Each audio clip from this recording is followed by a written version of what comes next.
Assalamualaikum warahmatullahi wabarakatuh. Hai semuanya, kembali lagi dengan saya Nesa Adelia Ramadina, NPM A1M020013 dari kelas 4A Program Studi Pendidikan IPA Fakultas Keguruan dan Ilmu Pendidikan Universitas Bengkulu. Jadi, di sini saya akan mempresentasikan kembali materi dari mata kuliah Pengelolaan Pendidikan dalam bukunya Manajemen Pendidikan dengan dosen pengampunya Dr. Muhammad Kristiawan, MPD. Baiklah, yang ingin saya presentasikan pada video kali ini yaitu tentang bab 7 tentang sekolah sebagai suatu sistem.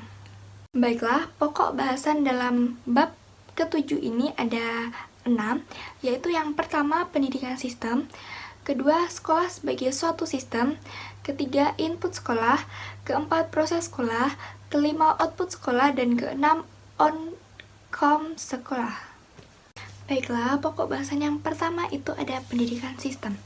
Menurut Fatah tahun 2006 halaman 6-8, pandangan pendidikan sebagai suatu sistem itu dapat dilihat secara mikro dan makro.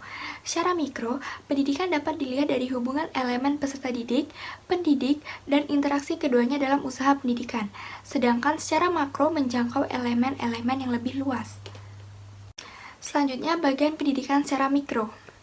Yang pertama, ada masukan atau input, selanjutnya proses pendidikan, ada tujuan dan prioritas, peserta didik, manajemen, struktur dan jadwal isi, pendidik, alat bantu pendidikan, fasilitas, teknologi, pengawasan mutu, penelitian, dan biaya. Lalu selanjutnya ada hasil pendidikan. Baiklah, selanjutnya ada bagian pendidikan secara makro. Yang pertama, masukan. Ada pengetahuan nilai tujuan-tujuan yang ada diisi, kependudukan siswa dan tersedianya pengajar tenaga kerja, faktor pembiayaan ekonomi sarana fisik. Itu sebagai sistem pendidikan. Individu dan hasilnya lebih mampu memenuhi kebutuhan individu pekerja pemimpin, warga, masyarakat penyumbang, karena pendidikan mengembangkan pengetahuan keterampilan, nilai, sikap, motivasi, kreativitas, apresiasi, budaya, dan tanggung jawab. Baiklah, selanjutnya pokok bahasan yang kedua ada sekolah sebagai suatu sistem.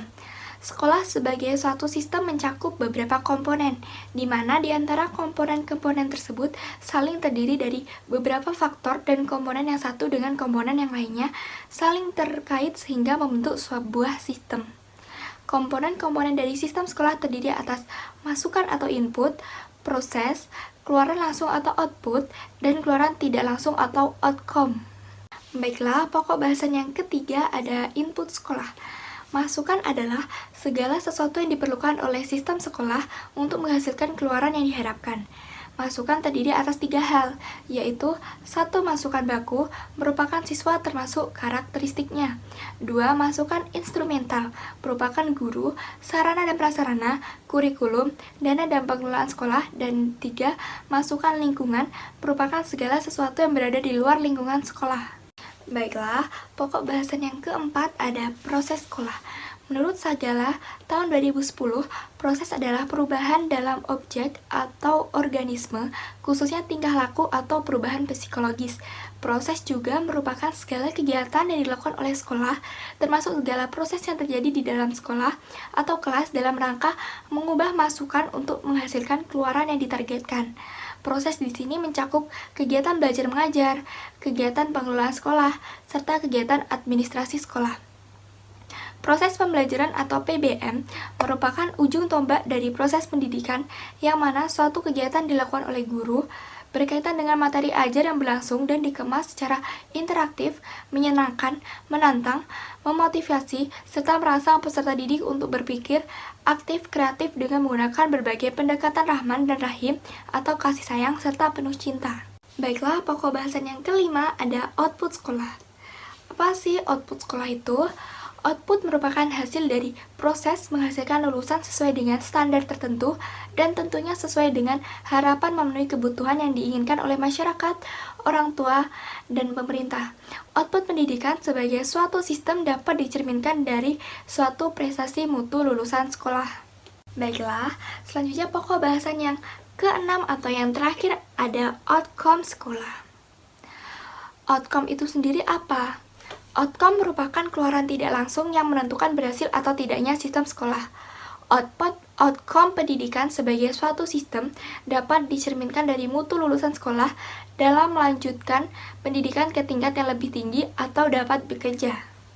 Selanjutnya ada bagian sistem sekolah, input, proses, output, outcome. Sebagai contohnya ada bab 8 manajemen kurikulum, di mana efektif dan efisien yaitu konsisten terhadap visi dan misi. Selanjutnya ada bab 9 pelayanan kebutuhan mengajar guru, pelayanan belajar kerjasama oleh guru, prestasi belajar dan pelayanan administrasi sekolah dilakukan secara selektif. Lalu inputnya, perencanaan dan evaluasi program sekolah. Yang pertama, pelayanan kebutuhan mengajar guru. Kedua, pelayanan belajar siswa oleh guru. Ketiga, prestasi belajar siswa dan lulusan. Baiklah, mungkin itu saja presentasi dari saya. Saya ucapkan terima kasih. Dan apabila ada kesalahan kata-kata, saya mohon maaf. Dan kepada Allah saya mohon ampun. Terima kasih dan sampai berjumpa di presentasi selanjutnya. Wassalamualaikum warahmatullahi wabarakatuh.